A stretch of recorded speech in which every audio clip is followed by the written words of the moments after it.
ನಮಸ್ಕಾರ, ನಾನು ಪೃಥ್ವಿರಾಜ್ ಹಾರನಹಳ್ಳಿ. ರಾಜ್ಯದಲ್ಲಿ ಕೊರೋನಾ ಮರಣ ಮೃದಂಗವನ್ನ ಬಾರಿಸ್ತಾ ಇದೆ. ಕಂಟ್ರೋಲ್ಗೆ ಸಿಗ್ತಾ ಇಲ್ಲ ಮಹಾಮಾರಿ ಕೊರೋನಾ.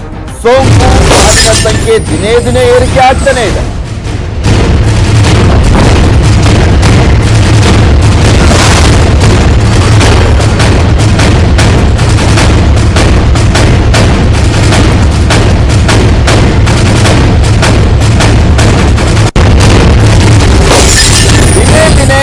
ರೆಕಾರ್ಡ್ ಮೇಲೆ ರೆಕಾರ್ಡ್ ಮಾಡ್ತಾನೆ ಇದೆ ಕೊರೋನಾ ಸೋಂಕು. ರಾಜ್ಯದಲ್ಲಿ ತನ್ನ ರೆಕಾರ್ಡ್ ಅನ್ನೇ ತಾನೇ ಮುರಿತಾ ಇದೆ ಕೊರೋನಾ ಸೋಂಕು. ರಾಜ್ಯದಲ್ಲಿ ಗಮನಿಸ್ತಾ ಇದ್ದೀರಾ, ಒಂದಿನ 1,500, ಅದಾದ್ಮೇಲೆ 2,000, ಈಗ 2,000ಕ್ಕಿಂತ ಕಮ್ಮಿ ದಾಖಲಾಗ್ತಾನೆ ಇಲ್ಲ ರಾಜ್ಯದಲ್ಲಿ.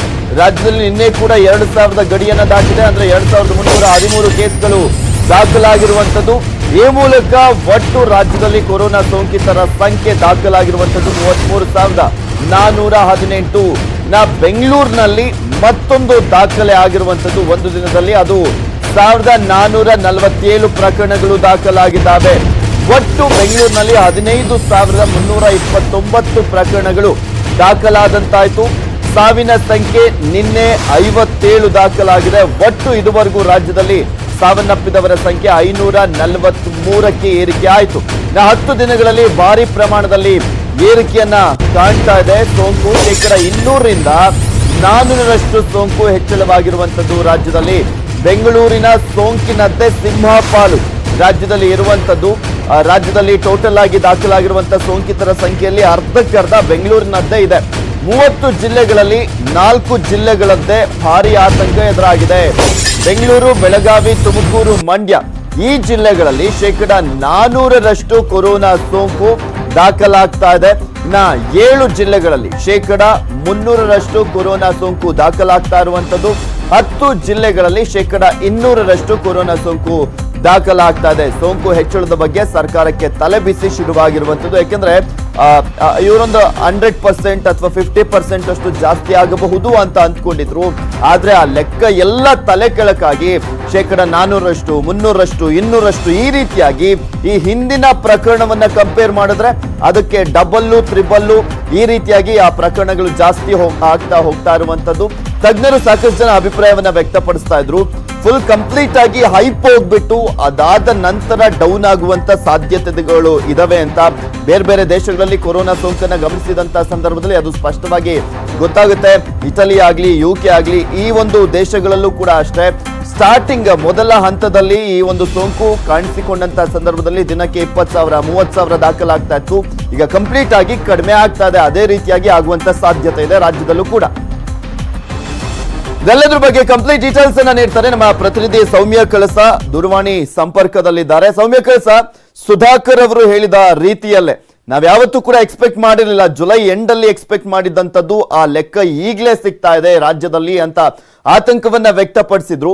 ಹಾಗೆ ಸಾಕಷ್ಟು ಜನ ತಜ್ಞರು ಹೇಳ್ತಾ ಇದ್ರು ಬೇರೆ ಬೇರೆ ದೇಶಗಳಲ್ಲಿ ನೋಡ್ದಂತೆನೆ ಕಂಪ್ಲೀಟ್ ಆಗಿ ಫುಲ್ ಹೈಪ್ ಹೋಗಾದ್ಮೇಲೆ ನಂತರ ಡೌನ್ ಆಗುತ್ತೆ ಅಂತ. ಅದೇ ರೀತಿಯಾಗಿ ಆಗುವಂತ ಚಾನ್ಸಸ್ ಇದೆ ಅನ್ಸುತ್ತೆ. ನಮ್ಮ ಕರ್ನಾಟಕದಲ್ಲಿ ನೋಡ್ತಾ ಇದ್ರೆ ದಿನೇ ದಿನೇ ದಾಖಲಾಗ್ತಾ ಇರುವಂತ ಸಂಖ್ಯೆಯನ್ನ. ಖಂಡಿತವಾಗ್ಲೂ ಪೃಥ್ವಿ, ಯಾವುದೇ ಪ್ಯಾಂಡಮಿಕ್ ಆದ್ರೂ ಕೂಡ ಅದು ಇದೇ ರೀತಿ ಬಿಹೇವ್ ಮಾಡೋದು ಅನ್ನೋದನ್ನ ತಜ್ಞರು ಪದೇ ಪದೇ ಹೇಳ್ತಾನೆ ಬಂದಿದ್ದಾರೆ. ಒಂದು ಸಲ ತುಂಬಾ ಪೀಕಿಗೆ ಹೋಗಿ ಅತಿ ಹೆಚ್ಚು ಸಂಖ್ಯೆಗಳನ್ನು ಕಂಡು ನಂತರವೇ ಅದು ಕಂಟ್ರೋಲಿಗೆ ಬಂದು ಇಳಿಯುವಂತದ್ದು ಅಂತ.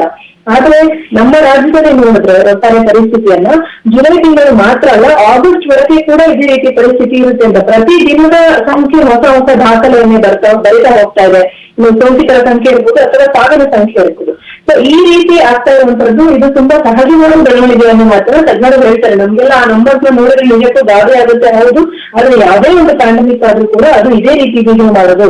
ಒಂದು ಸಲ ತುಂಬಾ ಜಾಸ್ತಿ ಆಗ್ಬೇಕು, ಅದಲ್ಲದೆ ಅರ್ಧಕ್ಕಿಂತ ಹೆಚ್ಚು ಪಾಪ್ಯುಲೇಷನ್ಗೆ ಆಲ್ರೆಡಿ ಬರ್ಬೇಕು, ಸೋಂಕು ಬಂದ ನಂತರ ಅಷ್ಟೇ ಅದು ಕಡಿಮೆ ಆಗೋದು. ಒಂದು ವ್ಯಾಕ್ಸಿನೇಷನ್ ಇರಬೇಕು ಅಥವಾ ಈ ಹರ್ಡ್ ಇಮ್ಯುನಿಟಿ ಇಂಪ್ರೂವ್ ಆಗ್ಬೇಕು ಅಂತ. ಸದ್ಯಕ್ಕೆ ವ್ಯಾಕ್ಸಿನೇಷನ್ ಅನ್ನೋದು ದೂರದ ಮಾತಾಗಿರೋದ್ರಿಂದ ಎಲ್ಲರಿಗೂ ಒಂದು ಅತಿ ಹೆಚ್ಚಿನ ಜನಕ್ಕೆ ಸೋಂಕು ಬಂದು ಅವರೆಲ್ಲ ಇಮ್ಯುನಿಟಿ ಡೆವಲಪ್ ಆಗೋದಷ್ಟೇ ಈಗ ಸದ್ಯಕ್ಕೆ ಉಳಿದಿರುವಂತಹ ದಾರಿ. ಆ ಒಂದು ಹಿನ್ನೆಲೆಯಲ್ಲಿ ಒಂದು ಕಡೆ ಮುನ್ನೆಚ್ಚರಿಕಾ ಕ್ರಮಗಳನ್ನು ಸರಿಯಾಗಿ ತೆಗೆದುಕೊಳ್ಳದೇ ಇರೋದು, ಅದ್ರ ಜೊತೆಯಲ್ಲಿ ಒಂದು ಪ್ಯಾಂಡಮಿಕ್ ನಡ್ಕೊಳ್ಳುವಂತಹ ಒಂದು ರೀತಿ, ಅದರ ಒಂದು ಕ್ಯಾರೆಕ್ಟರಿಸ್ಟಿಕ್ ಇದೆಲ್ಲವನ್ನೂ ಕೂಡ ನೋಡಿದ್ರೆ ಬಹುಶಃ ಜುಲೈ ಮಾತ್ರ ಅಲ್ಲ, ಆಗಸ್ಟ್ ತಿಂಗಳಲ್ಲೂ ಕೂಡ ಈ ಒಂದು ಸಂಖ್ಯೆ ಹೆಚ್ಚಾಗುವಂತಹ ಎಲ್ಲ ಸಾಧ್ಯತೆ ಇದೆ. ಅಲ್ಲಿಗೆ ಮಳೆಗಾಲ ಕೂಡ ಬಂದಿರೋದ್ರಿಂದ ಹೊರಗಡೆ ವಾತಾವರಣದ ಟೆಂಪರೇಚರ್ ಕೂಡ ಕಡಿಮೆ ಆಗಿದೆ. ವಾತಾವರಣದ ಟೆಂಪರೇಚರ್ ಕಡಿಮೆ ಆದಾಗ ವೈರಸ್ ತುಂಬಾ ಈಸಿಯಾಗಿ ಎಲ್ಲ ಕಡೆ ಹಬ್ಬುತ್ತೆ, ಎಲ್ಲ ಕಡೆ ಕಡೆ ಬೆಳೆಯುತ್ತೆ. ಸೊ ಈ ಎಲ್ಲಾ ಒಂದು ಲೆಕ್ಕಾಚಾರಗಳನ್ನ ನೋಡಿದ್ರೆ ಕರ್ನಾಟಕದಲ್ಲಿ ಮತ್ತು ಬೆಂಗಳೂರಿನಲ್ಲಿ ಎಸ್ಪೆಷಲಿ ಇನ್ನೂ ಹೆಚ್ಚಿನ ಸಂಖ್ಯೆಗಳು ಪ್ರತಿದಿನ ಗೋಚರವಾಗುವಂತ ಸಾಧ್ಯತೆ ಇದೆ. ಅದಲ್ಲದೆ ಆಂಟಿಜೆನ್ ಟೆಸ್ಟ್ ಗಳನ್ನ ಕೂಡ ಮಾಡೋದಕ್ಕೆ ಶುರು ಮಾಡ್ತಾರೆ. ಆ ಒಂದು ಹಿನ್ನೆಲೆಯಲ್ಲಿ ಆದ್ರಿಂದನೂ ಹೆಚ್ಚು ಜನರ ಒಂದು ರಿಪೋರ್ಟ್ ಬರುತ್ತೆ. ರಿಪೋರ್ಟ್ ಜಾಸ್ತಿ ಆಗ್ತಾ ಇದ್ದಂತೆ ಅದರಲ್ಲಿ ಸಂಖ್ಯೆಗಳು ಕೂಡ ಸಹಜವಾಗಿಯೇ ಜಾಸ್ತಿ ಆಗೋದನ್ನು ನಾವು ಇನ್ನು ಕಾದ್ ನೋಡ್ಬೇಕಾಗುತ್ತೆ. ಸೌಮ್ಯ, ಮತ್ತೊಂದ್ ಕಡೆ ಇಲ್ಲಿ ಸೋಂಕು ಜಾಸ್ತಿ ಆಗ್ತಾ ಇದೆ, ಆ ಅಂಕಿ ಸಂಖ್ಯೆಗಳನ್ನ ಕೂಡ ನೋಡ್ತಾ ಇದೀವಿ. ದಿನೇ ದಿನೇ ಅದರ ರೆಕಾರ್ಡ್ ಅನ್ನ ಅದೇ ಬ್ರೇಕ್ ಮಾಡ್ಕೊಂಡು ಮುಂದೆ ಸಾಗ್ತಾ ಇರುವಂತದ್ದು. ಇಲ್ಲಿ ಮೇನ್ಲಿ ಈ ಸರ್ಕಾರ ಕಂಪ್ಲೀಟ್ ಆಗಿ ಕಾನ್ಸಂಟ್ರೇಟ್ ಬರೀ ಬೆಂಗಳೂರು ಮಾತ್ರ ಮಾಡದಂತೆ ಕಾಣಿಸ್ತಾ ಇದೆ. ಬೇರೆ ಬೇರೆ ಜಿಲ್ಲೆಗಳಲ್ಲೂ 400% ಜಾಸ್ತಿ ಆಗ್ತಾ ಇರುವಂತದ್ದು ಪ್ರಕರಣ. ದಕ್ಷಿಣ ಕನ್ನಡ ಆಗಿರ್ಬೋದು, ಬೇರೆ ಬೇರೆ ಮಂಡ್ಯ ಜಿಲ್ಲೆ, ತುಮಕೂರು ಜಿಲ್ಲೆ, ಅಲ್ಲಿ ಬೆಡ್ ವ್ಯವಸ್ಥೆಯ ವಿಚಾರಕ್ಕೆ ಸಂಬಂಧಪಟ್ಟಂತೆ ಕ್ರಮ ಕೈಗೊಳ್ಳಬೇಕಾಗಿದೆ. ಬಟ್ ಅದ್ರ ಬಗ್ಗೆ ಕಾನ್ಸಂಟ್ರೇಟ್ ಮಾಡ್ತಾ ಇರೋದೇ ಗೊತ್ತಾಗ್ತಾ ಇಲ್ಲ.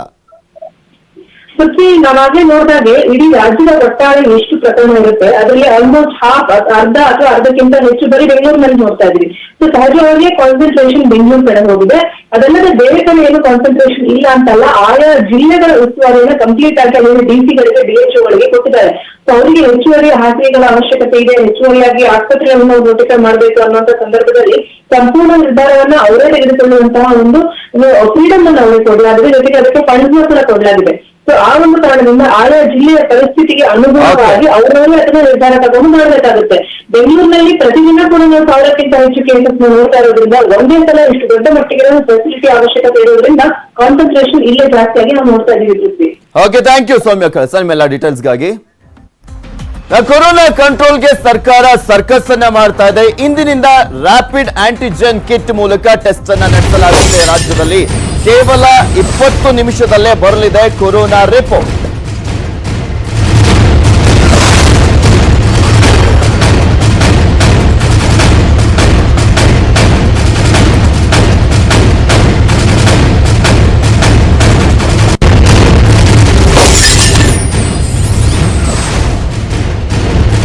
ಲಕ್ಷ ಆಂಟಿಜೆನ್ ಕಿಟ್ ಖರೀದಿಸಿದೆ ರಾಜ್ಯ ಸರ್ಕಾರ. ಬೆಂಗಳೂರಲ್ಲಿ 20,000 ಜನರ ಪರೀಕ್ಷೆಗೆ ನಿರ್ಧಾರವನ್ನ ಮಾಡಲಾಗಿರುವಂತದ್ದು. ಇನ್ನು ಟೋಟಲ್ ಆಗಿ ಬೆಂಗಳೂರಿನಲ್ಲಿ 50,000 ಜನರ ಪರೀಕ್ಷೆಗೆ ಚಿಂತನೆಯನ್ನ ಮಾಡ್ತಾ ಇದೆ ರಾಜ್ಯ ಸರ್ಕಾರ. ದಿನೇ ದಿನೇ ಅದರಲ್ಲೂ ಸ್ಪೆಷಲಿ ಬೆಂಗಳೂರಿನಲ್ಲಿ ಟೆಸ್ಟ್ ಅನ್ನ ಜಾಸ್ತಿ ಮಾಡಲೇಬೇಕಾಗಿದೆ.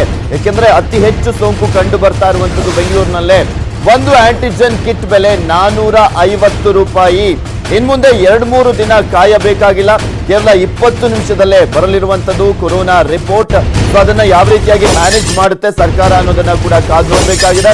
ಇನ್ನು ಸಾವನ್ನಪ್ಪಿದವರಿಗೆ ಸೋಂಕು ಇತ್ತೇ ಇಲ್ಲವೇ ಎಂಬುದನ್ನ ಪರೀಕ್ಷಿಸಲಿಕ್ಕೆ ಈ ಒಂದು ಆಂಟಿಜೆನ್ ಪರೀಕ್ಷೆಯನ್ನ ನಡೆಸಿ ಶೀಘ್ರದಲ್ಲೇ ಮೃತದೇಹ ಅಂತ್ಯ ಸಂಸ್ಕಾರಕ್ಕೆ ಅವಕಾಶವನ್ನ ಮಾಡಿಕೊಡ್ಲಿಕ್ಕೆ ನಿರ್ಧರಿಸಲಾಗಿರುವಂತದ್ದು. ಇನ್ನು ಸಾಕಷ್ಟು ಸಾವಿರಾರು ಗಟ್ಟಲೆ ಒಂದು ಪ್ರಕರಣಗಳ ವರದಿ ಬಾಕಿ ಇರುವಂತದ್ದು.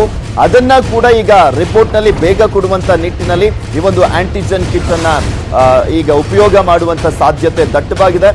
ಸೊ ಇನ್ನು ಮುಂದೆ ಇನ್ನೂ ಬೇಗ ಕೊರೋನಾ ಸೋಂಕಿತರ ಲೆಕ್ಕ ಇನ್ನೂ ಜಾಸ್ತಿ ಆಗೋದ್ರಲ್ಲಿ ಸಂದೇಹವಿಲ್ಲ.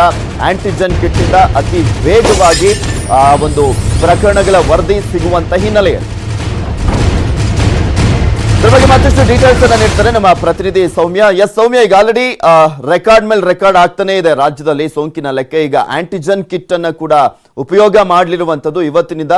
ಸೊ ಆ ಒಂದು ಸೋಂಕಿನ ಲೆಕ್ಕ ಮತ್ತಷ್ಟು ಡಬಲ್ ಆಗುವಂತ ಸಾಧ್ಯತೆನೂ ಕೂಡ ಇದೆ ಅಂತ ಕಾಣಿಸುತ್ತೆ ಬೇಗ ರಿಪೋರ್ಟ್ ಬರುವಂತ ಹಿನ್ನೆಲೆಯಲ್ಲಿ. ಖಂಡಿತ ಹೌದು ಸೃಷ್ಟಿ. ಈ ಒಂದು ಆಂಟಿಜೆನ್ ಕಿಟ್ ನಲ್ಲಿ ಅತಿ ವೇಗವಾಗಿ ಈ ರಿಪೋರ್ಟ್ ಬರುತ್ತೆ ಅಂತ ಆದಾಗ ಖಂಡಿತವಾಗ್ಲೂ ಪಾಸಿಟಿವ್ ಸಂಖ್ಯೆಗಳ ಜಾಸ್ತಿ ಆಗುತ್ತೆ. ಆ ಒಂದು ಹಿನ್ನೆಲೆಯಲ್ಲೇ ಬೆಂಗಳೂರು ಇಂಟರ್ನ್ಯಾಷನಲ್ ಎಕ್ಸಿಬಿಷನ್ ಸೆಂಟರ್ ನಲ್ಲಿ ಅಷ್ಟು ದೊಡ್ಡ ಮಟ್ಟಿಗೆ ಒಂದು ಫೆಸಿಲಿಟಿಯನ್ನ ರಾಜ್ಯ ಸರ್ಕಾರ ರೆಡಿ ಮಾಡ್ಕೊಂಡಿರುವಂತದ್ದು.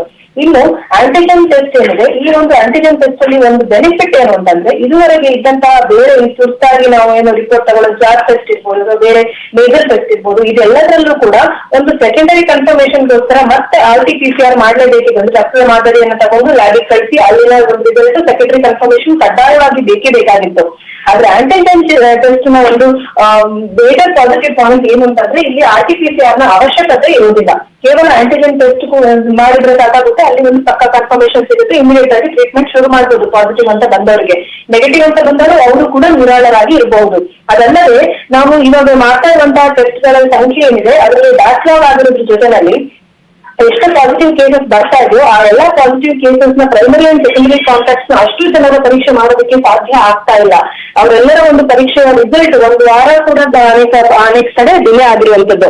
ಸೊ ಅದನ್ನೆಲ್ಲ ತಪ್ಪಿಸುವಂತ ವಿಚಾರದಲ್ಲಿ ಈ ಆಂಟಿಜೆನ್ ಟೆಸ್ಟ್ ತುಂಬಾ ಪ್ರಮುಖವಾದಂತಹ ಪಾತ್ರವನ್ನು ವಹಿಸುತ್ತೆ.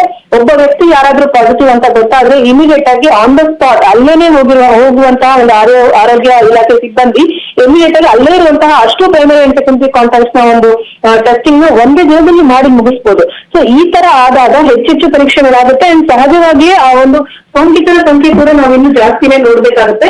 ಆದ್ರೆ ಇದು ಒಂದ್ ರೀತಿಯಲ್ಲಿ ಕ್ಲಾರಿಟಿ ಸಿಗೋದು ಒಳ್ಳೇದೇ ಅಂತ ಅನ್ಸುತ್ತೆ.